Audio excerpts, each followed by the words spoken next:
But though Israel didn't start this war, Israel will finish it. We will exact a price that will be remembered by them and Israel's other enemies for decades to come. 4 दिन के अंदर घुटनों पर आया Hamas तो Israel को देने लगा धमकी।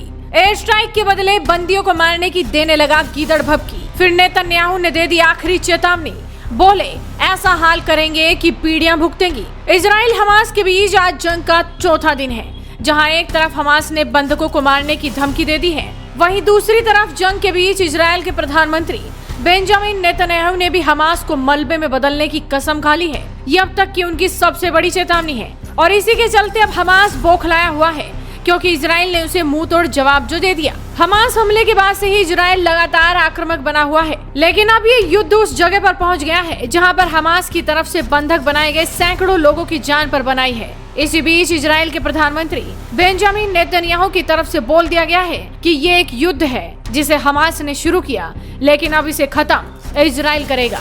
इजरायली पीएम नेतन्याहू ने एक टीवी संबोधन में इस संगठन को चेताया।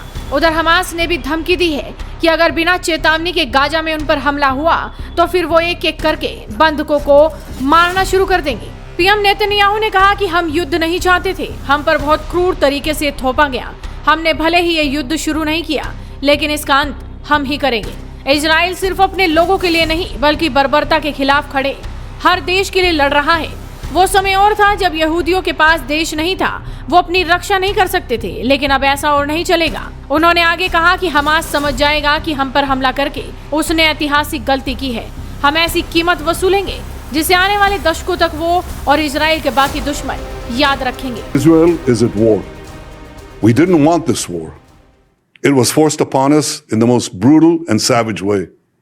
But though Israel didn't start this war, Israel will finish it. Once the Jewish people were stateless. Once the Jewish people were defenseless. No longer. Hamas will understand that by attacking us, they've made a mistake of historic proportions.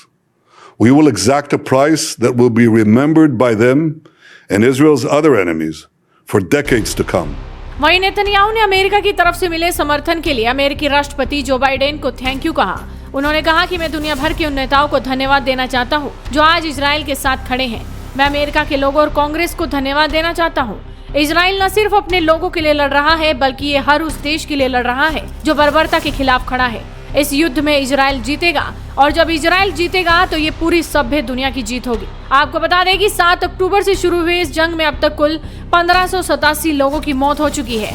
Israel में 900 लोग मारे जा चुके हैं, जबकि 2300 लोग घायल हैं। वहीं गाजा पट्टी में 140 बच्चों समेत 687 फिलिस्तीनी मारे गए। वहीं 3726 लोग घायल हुए। कल इजराइल सरकार ने अपनी सेना को पूरी गाजा पट्टी पर कब्जे के आदेश दे दिए थे। इजराइल ने 1 लाख सैनिकों को गाजा बॉर्डर पर तैनात कर दिया है, साथ ही 3 लाख सैनिकों को भी तैयार रहने के लिए बोल दिया है। इजराइल के रक्षा मंत्री योव गैलेंट ने अधिकारियों को गाजा पट्टी में खाना, पानी, बिजली और फ्यूल की सप्लाई बंद करने के भी आदेश दे दिए हैं। हालांकि फिलिस्तीन की तरफ से अभी भी लड़ाके इजराइल में लगातार घुस रहे हैं, लेकिन इजराइल ने तय कर लिया है कि अब हमास को मलबे में तब्दील कर देंगे और ये आखिरी चेतावनी भी हो सकती है। तो आप इस वीडियो को शेयर कीजिए और जुड़े रहिए हेडलाइंस इंडिया के साथ।